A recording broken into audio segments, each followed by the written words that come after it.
피오나의 나도 읽은 것처럼.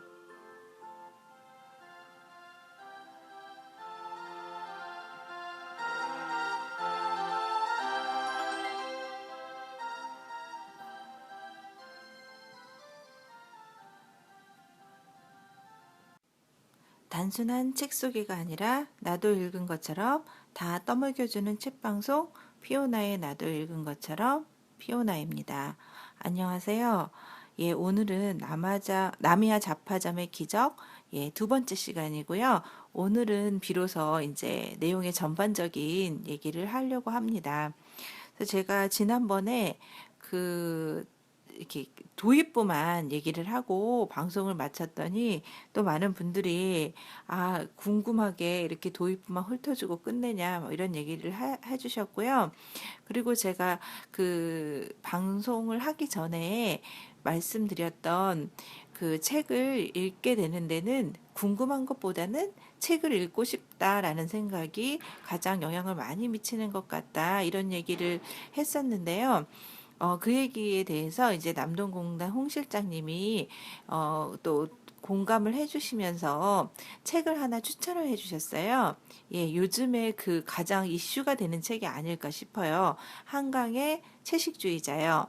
그래서 저도 그 읽을까 말까, 그러니까 저도 말씀드린 대로 읽고 싶다는 생각이 딱 안 들었어요. 왠지 모르겠어요. 그쵸? 네. 그러니까 뭐 유명한 상을 탔으니까 읽어보고 싶다라는 생각이 들만도 한데 이상하게 읽을까 말까 막 이런 생각이 들더라고요. 왠지 모르게. 그랬는데 이제 홍 실장님이 그 책을 한번 나도 읽은 것처럼 해주시면 어떻겠냐라는 요청이 들어와서 요청을 해주시는 거는 해야겠다 이런 생각이 들어서 다음 편은 한강의 채식주의자를 하도록 하겠습니다. 저는 이미 이제 책을 읽었고요. 조금 더 준비해서 방송을 해드리도록 하겠습니다. 그리고 오늘은 이제 나미야 자파점의 기적 두 번째 방송으로요. 일단 첫 번째 방송에서 그런 개요 같은 거 이해할 것들을 이제 말씀을 드렸잖아요. 그래서 오늘은 그 나미야 자파점의 상담자들 지난 시간에 말씀드렸었는데 그 상담자들을 중심으로 내용을 훑어보도록 하겠습니다. 전에도 말씀드렸지만 책에 있는 순서와 조금 다르게 전체적인 내용을 이해하기 편하도록 약간 좀 순서를 다시 제가 편집을 해서 말씀드리도록 할게요. 그 나미야 자파점의 기적이라는 제목 속에 있듯이 나미야 자파점은 전에도 말씀드렸지만 말 그대로 이제 자파점, 물건을 이것저것 파는 그런 곳인데 그곳에서 그 주인인 할아버지가 사람들의 상담을 우연하게 하게 되면서 이 소설의 내용이 완성되죠. 예, 그래서 이 소설에 등장하는 상담자들을 얘기를 해드릴게요. 저는 맨 처음에 등장하는 상담자가 아니라 가장 나중에 등장하는 것 같은데 길 잃은 강아지라는 상담자에 대해서 말씀드리려고 해요. 그런데 이제 첫 시간에도 말씀을 드렸지만 나미야 자파점에는 원래는 그 상담을 하던 할아버지가 있었는데 30년이 흐른 뒤에 폐가가 되고 할아버지가 돌아가신 후에 30년이 흐른 뒤에 폐가가 되고 그 폐가에 그 예를 들면 그냥 편하게 좀도둑이라고 할게요. 어떻게 보면은 비행 청소년일 수도 있을 것 같아요. 아이들이 굉장히 그렇게 크지 않은 어린애들이 3명이 그 폐가에 몸을 피해 오면서 그 과거에서 보낸 상담 편지를 받게 되죠. 그래서 그 이제 첫 번째 편지는 달토끼였는데 요건 나중에 말씀드리고 길 잃은 강아지는 어떤 상담 내용을 보냈냐면은요. 이 사람은 이제 여자인데 갓 고등학교를 졸업하고 취직을 했어요. 그래서 OL이라고 이제 여성 사무직이라고 말씀드렸는데 그래서 여성 사무직을 하고 있는데 그 어느 나라나 그렇지만 특별한 그런 직업을 가지지 않은 여성들이 하는 일이 그다지 그렇게 페이가 많지가 않죠. 월급이 많지가 않아요. 그러던 차에 그 길거리에서 그 호스티스 스카웃을 당해서 호스티스 일을 그러니까 일 끝내고 밤에 뭐 주에 3번씩 이렇게 하게 되었나 봐요. 그런데 이러면서 이제 갈등이 생기죠. 그러니까 자기가 규칙적으로 매일 그 주 5일 근무하는 회사보다 아르바이트로 나가는 호스티스가 더 돈을 많이 벌고 있다는 거죠. 그래서 회사를 그만두고 호스티스를 하고 싶다. 이런 이제 갈등에서 상담 편지를 보내게 돼요. 그런데 이 편지를 받는 사람은 그 현재 시점에 쇼타, 아스야, 코에이라는 이 3명의 그 남자 아이들이 받게 되죠. 그래서 처음에 제 얘기를 들으신 분들도 그렇겠지만 처음에 이 사람들도 이 편지를 받고 이게 뭐야 하는 기분이었어요. 그렇죠. 그러니까 호스티스를 하는 거는 나쁜 일이고 그 다음에 성실하게 매일 일해서 돈을 벌어야 되는데 무슨 이런 말도 안 되는 고민을 하냐라고 처음에는 대수롭지 않게 생각을 하죠. 그런데 이제 처음에는 그렇게 답장을 보냈죠. 뭐 그렇게 생각을 하냐. 성실하게 돈을 벌어야 된다. 뭐 이런 류의 답을 보냈어요. 그랬는데 길 잃은 강아지가 다시 답을 하죠. 당신은 정말 나에 대해서 모르고 하는 말이다. 나는 정말 지금 돈이 급하고 다른 게 아니라 자기가 자기를 보살펴준 이모 할머니를 돌봐야 된다. 자기밖에 수입을 가지고 있는 사람이 없다. 이런 심각한 얘기를 해요. 그래서 여기서 이제 길 잃은 강아지가 잠시 자기가 몸담았던 이제 환강원 얘기를 하게 되는데 그 환강원에는 그 어린 시절에 부모님을 잃고 환강원에서 어린 시절에 부모님을 잃고 아무런 친척이 없는데 이모 할머니가 그나마 거두어줘서 이모 할머니랑 살고 있다가 그 이모 할머니가 문제가 생기고 일이 어려워지면서 환강원에 맡기게 돼요. 그리고 그 이모 할머니는 10년 후에 너를 다시 찾아오마 했는데 정말로 10년 후에 이 이모 할머니가 찾아와서 다시 이제 가족의 품으로 말하자면 돌아간 거죠. 그래서 그런 이모 할머니를 자기는 돌봐야 한다. 그러니까 정말로 돈을 많이 벌어야 해. 이런 의지를 그 다시 한번 편지를 쓰게 돼요. 그랬을 때 이 쇼타 아세 코에이가 어떤 식으로 답장을 해주냐면요. 참 이런 식의 그 얘기도 굉장히 현실적이다라고 생각을 했어요. 그리고 솔직히 좀 은근 부럽기도 하더라고요. 무슨 얘기냐면, 이 사람들은 30년 동안의 일을 알고 있잖아요. 그리고 이 길 잃은 강아지는 30년 전의 사람이니까. 그래서 30년 동안의 경제 상황을 다 알려줘요. 그러면서 정말 나를 믿는다면 이대로 해라. 그래서 몇 년부터 몇 년까지는 집을 사서 팔고 또 몇 년부터 몇 년까지는 주식을 하고 그리고 몇 년도에는 불황이 오니까 그 전에 모든 재산을 처리해라. 이런 식으로 알려주는 거예요. 예, 물론 처음에는 5년 동안 무조건 그 경제 공부를 해라. 이런 것도 알려주고요. 그래서 이 길 잃은 강아지는 정말 그 말대로 해서 굉장히 부자가 되죠. 돈도 많이 벌고. 그래서 역시 저도 보면서 돈 버는 건 부동산뿐인가? 이런 생각을 남이의 자파점을 보면서 생각을 했는데요. 그러나 또 한편으로는 아무리 미래를 알고 있는 사람이 상담을 해주고 예언을 해준다고 해도 우리가 잘 듣지 않잖아요, 문제는. 그리고 정말 뭐 미래에서 왔다는 말을 해줘봤자 그 말을 믿을 리도 없고 그리고 그대로 해라 한다고 해도 따라하기도 힘들잖아요. 그래서 한편으로는 나한테 누가 미래를 알려줬으면 좋겠다. 뭐 심지어 그런 얘기도 하잖아요. 미래에서 와서 로또 번호를 알려줬으면 좋겠다. 그런 얘기를 하는데 실제로 내가 닥쳤을 때 그 로또 번호대로 로또를 살 것인가라는 의문을 가지게 되면 아닐 수도 있겠구나 이런 생각이 들어요. 그래서 예전에는 미래를 알면 내가 굉장히 많이 달라질 거다 생각을 했는데 아무리 미래를 안다고 해도 그거를 믿고 또 실천하지 않으면 결국 미래를 안다는 것도 아무 의미가 없지 않나 이런 생각이 들어서 길 잃은 강아지의 이 그 얘기는 굉장히 인상적이었어요. 그래서 어쨌든 길 잃은 강아지는 굉장히 성공을 하고 자기 사업을 하는 그런 여사장이 됩니다. 그런데 맨 처음에 상담을 한 여자가 있어요. 상담을 한 여자가 어떤 여자였냐면요. 나중에 나오지만 이제 처음에는 밝히지 않았어요. 그런데 이제 펜싱 그 국가대표 선수를 꿈꾸는 여자인데 남자친구가 그 자기가 그런 국가대표 선수를 하는데 굉장히 많이 서포트를 했다고 해요. 서포트를 해줬는데 그 남자친구가 불치병에 걸렸다는 거죠. 그래서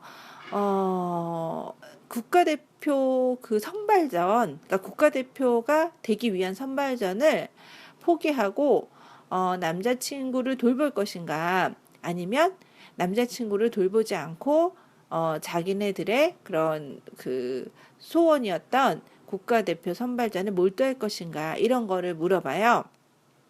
이게 이제 그 소설의 첫 번째 상담 편지였는데, 이 편지를 이제 미래에 받은 쇼타 아스야 코에이가 고민을 하죠. 과연 이건 어떻게 됐느냐. 그러다가 알아낸 사실이 이 여자가 출전하려고 했던 모스크바 올림픽은 일본이 보이콧으로 참가를 못하게 돼요. 그래서 이들이 알고 있는 미래는 어차피 이 여자가 선발전을 해서 국가대표가 돼도 올림픽에 못 나간다. 그러니 남자친구 곁을 지키는 게 어떻겠느냐라고 조언을 해주는 게 낫다라는 결론을 내리게 되죠. 네. 그래서 그런 식으로 이제 답장을 해주죠. 그게 뭐 그까지 올림픽이 뭐가 중요하냐? 당신 남자친구 옆에서 남자친구를 돌보세요. 이렇게 조언을 해요. 그런데 결국에는 이제 나중에 그 편지가 왔는데요. 어떻게 편지가 왔냐면, 그렇게 그 강력하게 얘기를 해줘서 고맙다라고 하면서, 그렇게 얘기를 해주니까 자기는 정말 어떤 것이 자기한테 옳은지를 알았다라고 하면서 올림픽 대표전에 그 뽑히기 위해서 최선을 다했다는 거예요. 예, 남자친구를 만약 돌보지 않고요. 그랬으나 자기는 만족한다, 이런 그 편지를 보내요. 그래서 첫 번째 이런 편지 때문에 이들이 굉장히 혼란스럽게 되죠. 남의 미래를 알고 충고까지 해줬는데 결국은 그 사람은 자기 마음대로 하고 심지어 자기네들 조언이 고맙다고 하는 그런 신기한 경험을 하는 게 이제 첫 번째 그 상담자였는데, 이 펜싱 선수였던 달토끼는 길 잃은 강아지의 사촌 언니였어요. 예, 그래서 이둘의 연관성은 이제 사촌이라는 거고, 그리고 여기 나오는 사람 중에 달토끼만 유일하게 환강원에 소속된 사람이 아니게 되는 거죠. 예, 그래서 이렇게 길 잃은 강아지랑 달토끼 에피소드를 말씀드렸고요. 길 잃은 강아지는 조금 더 나중에 제가 더 드릴 얘기가 있을 것 같아요. 그리고 그 다음 상담자는 폴 레논이라는 상담자죠. 폴 레논이라는 상담자는 어떤 사람이냐면, 굉장히 비틀즈를 좋아하는데, 비틀즈를 좋아하게 된 계기도 이제 사촌 형이 비틀즈를 엄청 좋아했는데 오토바이 사고로 죽게 돼서 그 사촌 형의 음반을 물려받는, 그래서 이제 비틀즈를 엄청 좋아하게 됐는데, 굉장히 유복한지 알고 자랐어요. 자기네 집이. 그래서 집안에 온갖 최신형 기계도 다 있고 자기는 좋은 오디오 기계까지 갖고 있었어요. 그런데 어느 날 아빠 엄마가 부르더니 그렇게 얘기를 하는 거죠. 우리는 아무도 모르게 도망을 갈 거다. 그러니 아무한테도 얘기하지 말아라. 그렇게 얘기를 해요. 그래서 이 친구가 이제 중학교 남학생이었는데 너무 깜짝 놀랍죠. 부모님이 어느 날 야반도주를 할 거다라고 선포를 하는 거잖아요. 그래서 이제 몇몇 그 의문이 생기니까 묻죠. 그러면 나는 학교는 계속 다닐 수 있느냐, 우리는 어떻게 되느냐, 이러고 묻는데, 걱정하지 말아라. 몇 년 후면 자리를 잡을 거다. 그때까지만, 숨어서 살자. 이렇게 이제 부모님이 얘기를 해요. 그래서 이제 고민이 너무 된 이 폴 레너는, 나미야 잡화점에 상담을 하게 되죠. 예. 그래서 자기의 이런 상황을 설명하고 자기가 어떻게 했으면 좋겠냐라고 얘기를 해요.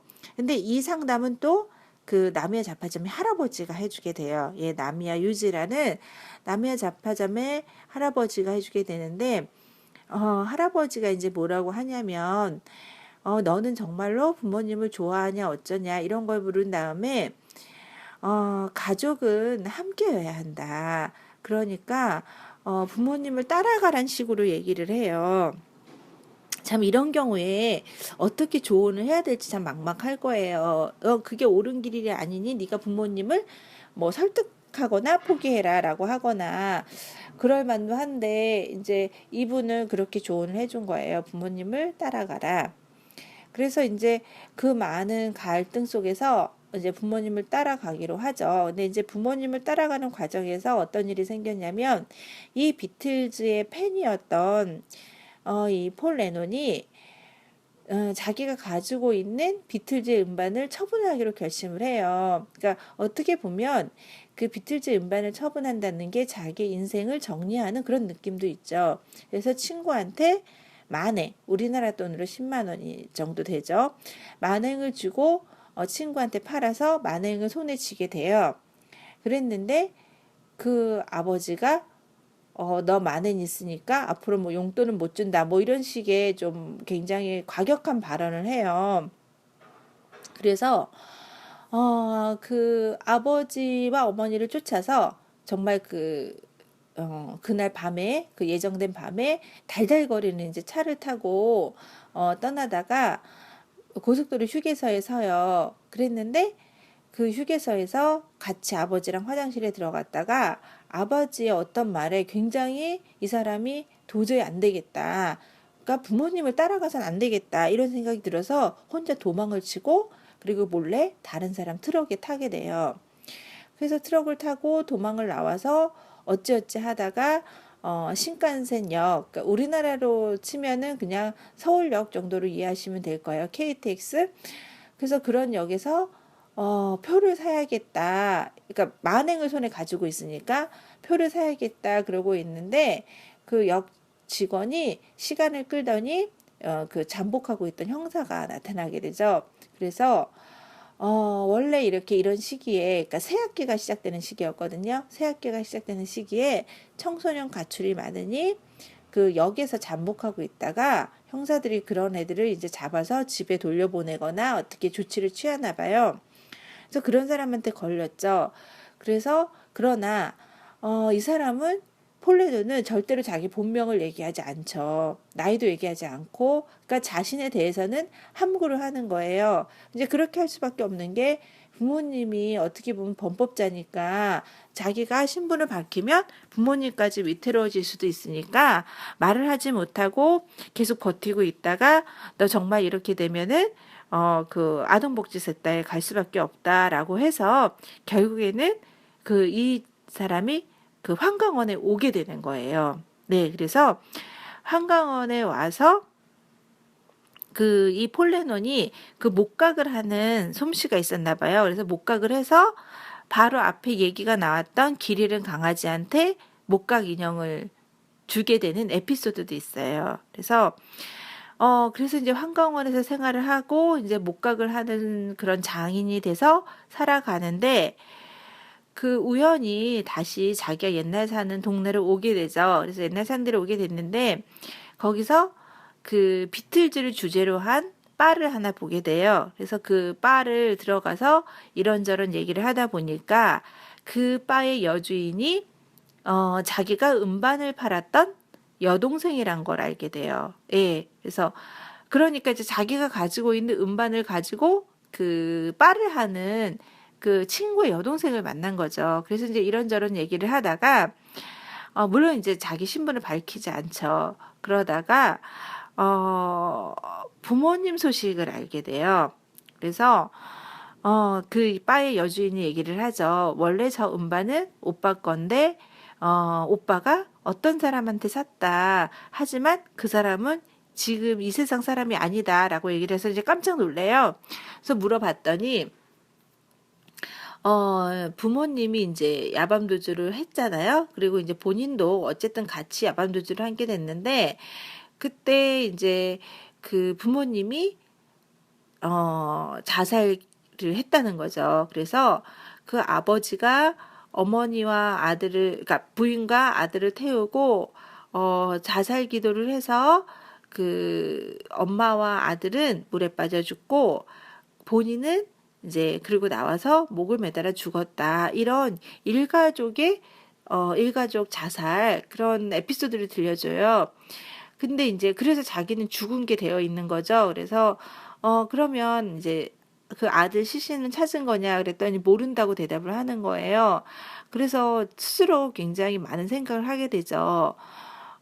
부모들은 자기 자신을 지키기 위해서 그렇게 자기까지 자살한 걸로 만든 게 아닐까. 왜냐하면 자기 신분이 밝혀지면 그 폴레논 자신도 괴로워질 테니까 부모들이 그렇게 자기까지 죽은 걸로 만든 게 아닐까라는 생각을 하게 돼요. 예. 이제 그 사실은 그 아버지가 부인과 아들이 죽은 후에 유서를 남기고 목을 매달았다고 해서 나온 내용이죠. 그래서 이 폴 레논이 그래서 그 30년이 지난 후에 이 나미야 잡화점에 편지를 보내게 되는 내용이 말대로 우리는 행복하게 잘 지내고 있다 이런 그 은유적인 내용을 보내게 돼요. 네, 그래서 폴 레논은 그렇게 이제 살았던 사람이고요. 그 다음에 생선가게 뮤지션이 있죠. 생선가게 뮤지션은 말 그대로 이제 그 생선 가게를 하는 집안에서 음악을 하겠다는 그 청년인데 대학까지 이제 중퇴를 하고 음악을 하겠다고 해요.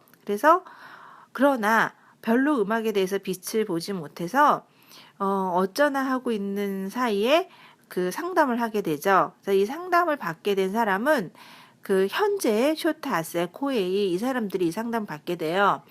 그래서 이 상담 편지를 받고 이들은 또 어떻게 생각하냐면은요. 이렇게 팔자 좋은 남자가 있냐. 그리고 이게 이제 30년 일이잖아요. 그럼 30년 후에는 굉장히 취업이 어려워지는데 지금 뭐 하고 있는 거냐 이런 생각을 하게 되죠. 그리고 이제 그런 편지를 보내는데 생선가게 뮤지션 이 사람은 정말 음악을 너무너무 열심히 하고 싶어 하고 그러는 사람이에요. 그래서 그런 이제 고민을 하고 있는데 그 편지를 처음에는 이제 음악을 포기해라 이런 식으로 보냈다가 이들이 뭔가를 알게 되고 나서 음악을 계속 하시면 남을 도와주는 일이 있을 거다. 뭐 이런 식의 이제 은유적인 표현을 보내게 돼요. 그래서 이제 결국에는 생선가게 뮤지션 이 사람도 계속 음악을 하는 인생을 살아요. 그런데 60살쯤이었던 것 같아요. 이 생선가게 뮤지션이 계속 그런 아동복지센터를 돌아다니면서 공연을 하고 있었어요. 그래서 그 환강원에 가서도 그 크리스마스에 가서 공연을 하고 또 공연을 하고 난 날 하룻밤을 자게 돼요.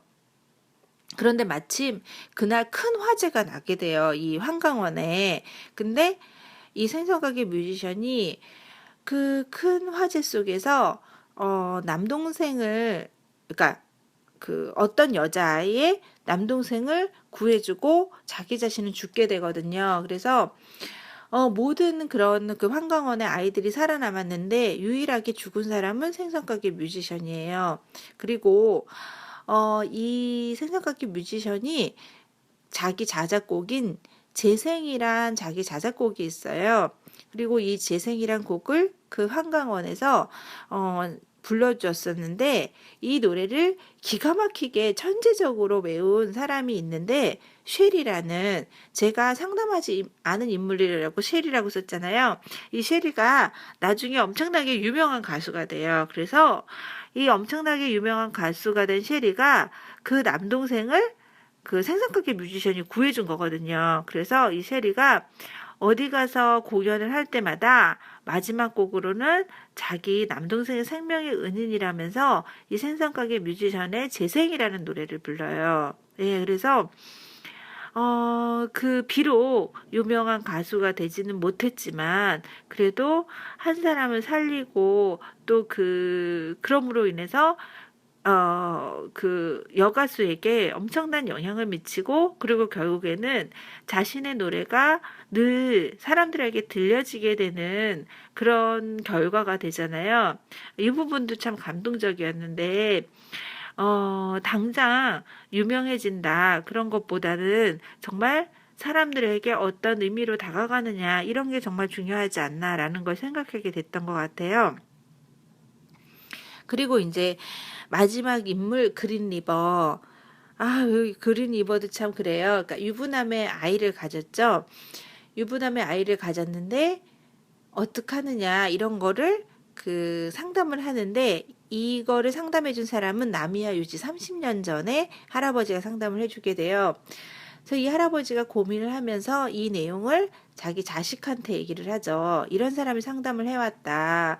어떻게 하면 좋겠느냐, 이런 그러니까 이런 얘기를 하는데, 단순하지 않다는 거죠.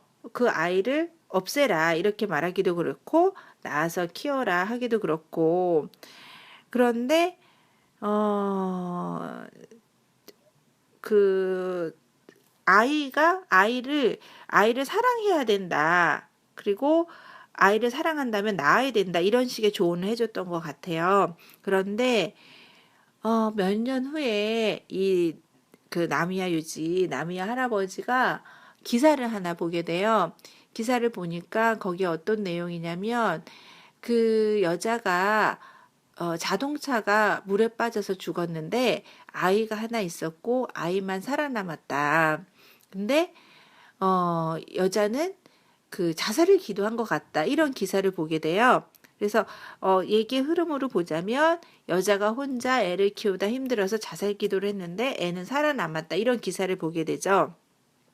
그래서 그 기사를 봤는데 그 기사의 그 여자 이름이 일본어로 초록 강물이었던 거예요. 그래서 미도리가와, 그래서 혹시 자기가 전에 상담했던 그린 리버가 아닐까라는 생각을 하면서 이 할아버지가 과연 자기가 상담을 한 미래의 사람들은 어떻게 변했을까가 궁금해하게 돼요. 그리고 자기가 정말 조언을 잘했는지 못했는지도 너무 궁금해 하거든요.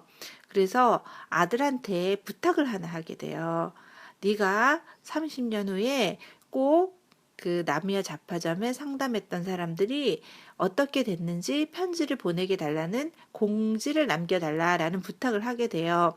그런데 이제 소설적인 그런 설정이 있으니까 30년 후에 편지를 보내달라는 그 말을 남기고 나서 실제로 이 할아버지가 돌아가시기 전에 미래에서 온 편지를 받게 돼요. 그러니까 이 나미야 잡화점이라는 공간에서는 30년 전과 30년 후에 그런 두 개의 시간이 공존하면서 과거의 편지가 미래로 오고 미래의 편지가 과거로 가고 그런 뒤섞이는 일이 일어나는 거죠. 그래서 이제 그린 리버라는 이 사람이 그렇게 상담을 했고 그렇게 동반 자살처럼 해서 아이만 살아남았다고 했잖아요. 그래서 이 아이는 환강원에서 자라게 돼요. 네, 그래서 환강원에서 자라게 되는데 이 아이가 처음에는 자기 자신에 대해서 모르고 있다가 그 기사를 읽게 돼요. 자기가 살아남았던 그 기사를 보면서 자기 자신도 너무너무 힘들어하죠. 그러니까 그런 생각을 할 거예요. 제 생각에는 가장 그 사람이 해서는 안 될 생각이고 위험한 생각이 나는 태어나지 않았어야 했어라는 생각이 가장 위험한 생각인 것 같아요. 그래서 저는 가장 중요한 부분이 자기가 이 세상에 태어나야 할 사람이고 태어나는 게 당연한 존재다라고 생각을 하는 게 자기 자신을 사랑하는 그런 출발점이라고 생각을 하거든요. 근데 안타까운 게 뭐냐면 많은 사람들이 자기 자신은 태어나지 않았어야 된다라고 생각하는 사람들을 보게 돼요. 그러니까 예를 들면 굉장히 흔해요. 특히 여자의 경우가 많은데요. 남자인 줄 알고 태어났다. 남동생인 줄 알고 태어났다. 그리고 뭐 너는 태어나지 말았어야 돼. 이런 얘기를 이제 부모님한테 듣고 자란다거나 그런 경우가 굉장히 인생에 안 좋은 영향을 미치는 것 같아요. 그래서 아이들한테도 그런 말을 하면 안 되고요. 스스로도 그런 생각을 가지면 안 될 것 같아요. 그래서 이 사람도 자기 자신이 태어나지 말았어야 된다라는 생각을 하면서 자살 시도를 하죠. 그런데 그 친구가 어, 그 그러니까 그 친구가 어머니 방에서 발견된 무언가를 보여줘요. 근데 그게 뭐냐면 이 나미야 잡화점 할아버지가 이 엄마의 상담에 답을 해준 내용이에요. 근데 그 답을 해준 내용이 정말 자기 자식을 사랑할 자신이 있으면 낳아라 이런 얘기였는데 이걸 보아서는 니네 엄마가 너를 낳은 이유는 정말 너를 사랑해서 잘 키우려고 낳았고 그리고 엄마가 동반 자살을 했다고 했는데 그것도 다른 시각으로 보게 되면 엄마는 굉장히 영양실조 못 먹어서 말랐다고 그래요. 근데 아이는 정말 먹을 걸 다 먹고 굉장히 정상적인 발육을 하고 있었다고 하더라고요. 그래서 엄마는 굉장히 못 먹고 힘들었지만 아이는 잘 먹이고 있었고 그것도 이제 동반 자살이 아니라 자동차를 몰고 아이를 데리고 어딘가로 가려고 하다가 굉장히 힘이 없잖아요. 영양실조니까. 그래서 힘이 없어서 자동차 운전을 잘 못했을 거다. 그래서 어쩔 수 없이 강물에 빠졌을 거고, 그리고 최후까지 아이를 살리기 위해서 필사적으로 노력을 했을 거다. 이런 얘기를 친구가 알려주면서 이 그린리버의 딸은 정말 자기 자신을 얼마나 엄마가 소중하게 생각을 했고, 그리고 보살피를 했는지를 알게 되면서 더 이상 이제 자살 시도를 하지 않고 그리고 아까 말한 여가수 쉐리의 매니저를 하게 돼요. 그래서 제가 이렇게 정리한 인물들이 이런 식으로 이제 한강원에서 만났고 또 한강원에서 만난 이 사람들이 나미야 잡화점의 할아버지한테 상담을 하고 그랬던 거죠. 그렇다면 나미야 잡화점과 한강원은 무슨 관계인가 이것도 궁금하시잖아요. 무슨 관계냐면은요. 한강원을 차린 여자가 있어요. 근데 이제 그 여자분이 돌아가시고 남동생이 운영을 하고 있거든요. 그래서 길 잃은 강아지가 이 얘기를 듣게 되는데요. 원래 설립자는 여자분. 근데 이 여자분이 어떤 사람이었냐면 굉장히 유복한 가정에서 자라서 자랐고 이제 유산으로 환강원을 설립을 한 건데 사연이 있다고 그래요. 어떤 사연이냐면 동네에서 공장에서 일하는 남자를 만났는데 신분 차이가 너무 났던 거죠. 그렇지만 둘은 너무 사랑을 해서 도망치려고 하는데 여자분 집이 너무 잘 사니까 한여 옷을 빌려 입고 도망치려고 했대요. 근데 옷을 빌려주기로 했던 한여가 집안에 얘기를 하면서 이 도주국이 막을 내리고 이 두 사람은 헤어지게 된 거죠. 그래서 이쯤 얘기하면은 눈치채셨을 거예요. 나미야 잡화점의 할아버지가 이 한강원을 세운 그 여자분과 사랑을 해서 떠나려고 했던 사람인 거죠. 네, 그래서 이 한강원과 나미야 잡화점의 인연도 굉장히 특이하죠. 그래서 근데 이제 인상적인 거는 그래서 이제 한강원을 차린 그분은 평생 솔로로 사셨다고 해요. 그러니까 오로지 이제 남자는 이 나미야 잡화점 할아버지만 있었던 거죠. 그랬는데 이 나미야 잡화점 할아버지가 헤어지고 나서 몇 년이 지나서 편지를 하나 써서 건네주게 되는데 이 남동생한테 건네주죠. 그러면서 이 편지를 부모님한테 보여줘도 좋고 네가 봐도 좋은데 꼭 그 여자분한테 한강원에 차린 그 여자분한테 읽게 해달라라고 얘기를 해요. 그래서 그 편지 내용이 나오는데 편지 내용이 그런 거예요.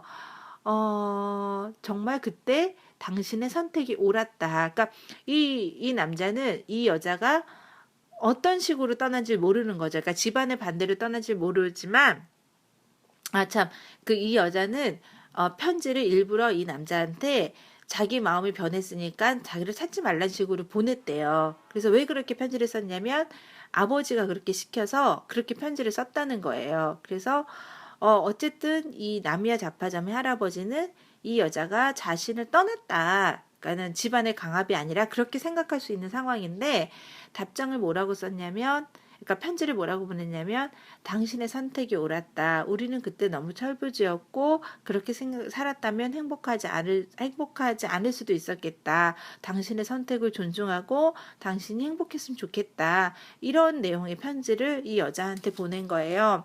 이런 걸 보면 이 할아버지의 마음을 잘 알 수 있는 것 같아요.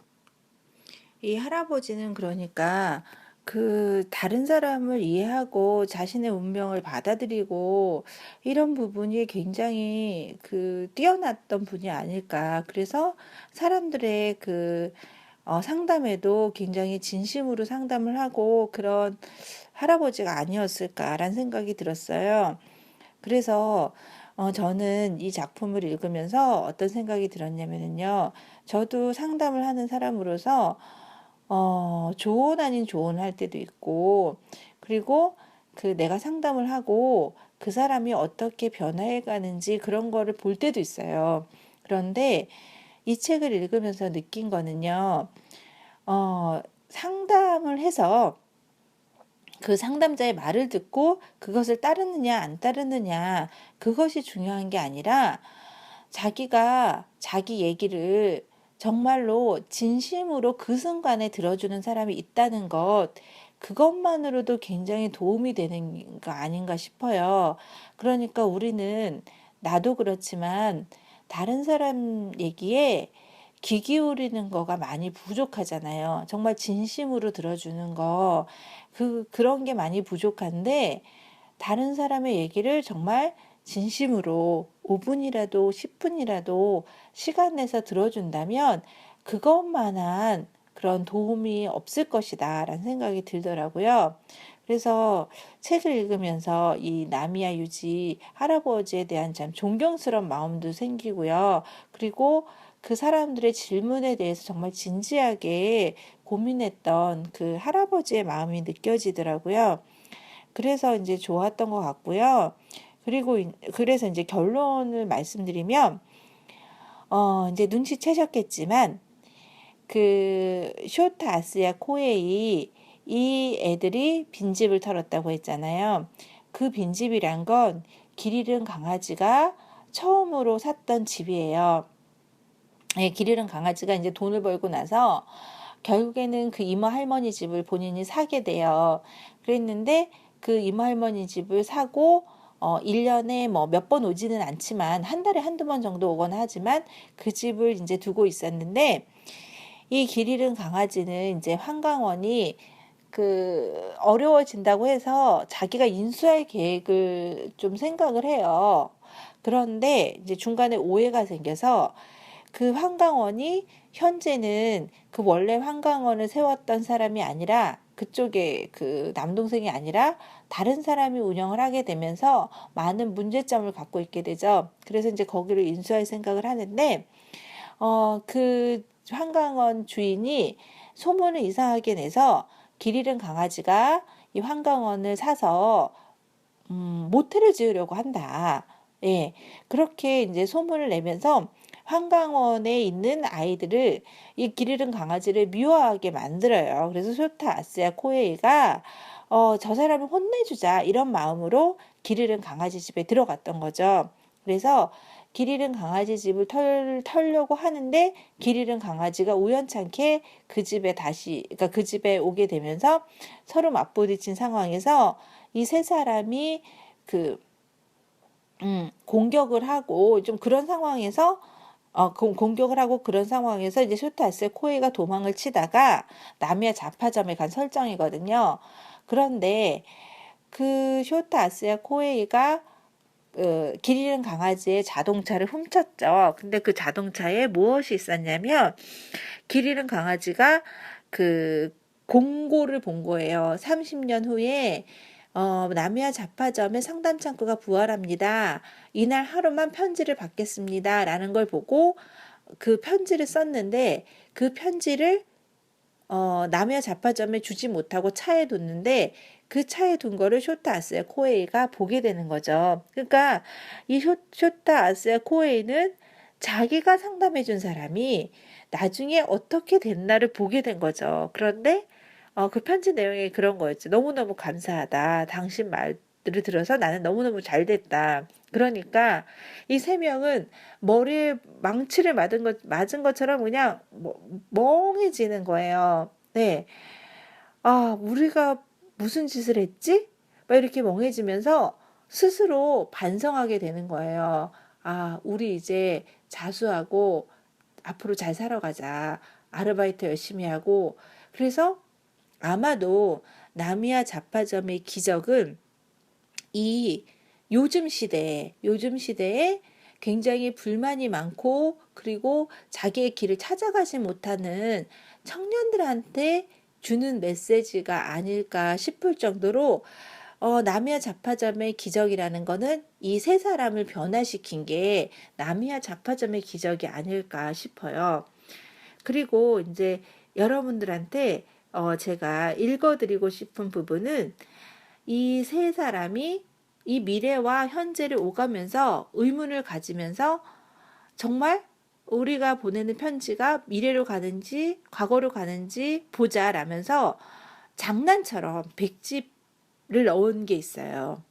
그런데 이 백지가 나미야 유지 할아버지한테 전달이 되면서 이 할아버지가 이제는 상담이 오다 오다 별게 다 오는구나. 백지까지 오는구나 이러면서 이 백지에 답을 해주는 거거든요. 근데 이제 주변에서 아들은 그러죠. 아유, 뭐 백지에 신경을 쓰세요. 그랬더니, 아, 정말 이 사람이 무언가 적을 수 없어서 백지를 적었을 거다. 이러면서 그 백지에 답을 해주고, 저는 이거를 이 나미야 자파점의 기적에 마지막으로 여러분들한테 읽어드리고 싶어요. 이름 없는 분에게 어렵게 백지 편지를 보내신 이유를 내 나름대로 깊이 생각해 보았습니다. 이건 어지간히 중대한 사안인 게 틀림없다. 어설피 섣부른 답장을 써서는 안 되겠다 하고 생각한 참입니다. 늙어 망령이 난 머리를 채찍질해가며 국리의 국리를 거듭한 결과 이것은 지도가 없다는 뜻이라고 내 나름대로 해석해 봤습니다. 나에게 상담을 하시는 분들을 길 잃은 아이로 비유한다면 대부분의 경우 지도를 갖고 있는데 그걸 보려고 하지 않거나 혹은 자신이 서 있는 위치를 알지 못하는 것이었습니다. 하지만 아마 당신은 그들 중 어느 쪽도 아닌 것 같군요. 당신의 지도는 아직 백지인 것입니다. 그래서 목적지를 정하려고 해도 길이 어디 있는지조차 알 수 없는 상황일 것입니다. 지도가 백지라면 난감해하는 것은 당연합니다. 누구라도 어쩔 줄 모르고 당황하겠지요. 하지만 보는 방식을 달리해 봅시다. 백지이기 때문에 어떤 지도라도 그릴 수 있습니다. 모든 것이 당신하기 나름인 것이지요. 모든 것에서 자유롭고 가능성은 무한히 펼쳐져 있습니다. 이것은 멋진 일입니다. 부디 스스로를 믿고 인생을 여한 없이 활활 피워보시기를 진심으로 기원합니다. 상담 편지에 답장을 쓰는 일은 이제 더 이상 없을 것이라고 생각합니다. 마지막으로 멋진 난문을 보내주신 점 깊이 감사드립니다. 나미야 자파점 드림. 편지를 다 읽고 아스야는 고개를 들었다. 두 친구와 눈이 마주쳤다. 모두 반짝반짝 빛나고 있었다. 자신의 눈빛도 틀림없이 그럴 거라고 아스야는 생각했다. 저도 책 마지막 부분을 인용해서 여러분들한테 이렇게 그 말씀을 드리고 싶어요. 피오나의 나도 읽은 것처럼 나미야 자파점의 기적을 다 듣고는 어, 자신의 눈빛이 틀림없이 반짝거릴 것이다 라고 말이죠.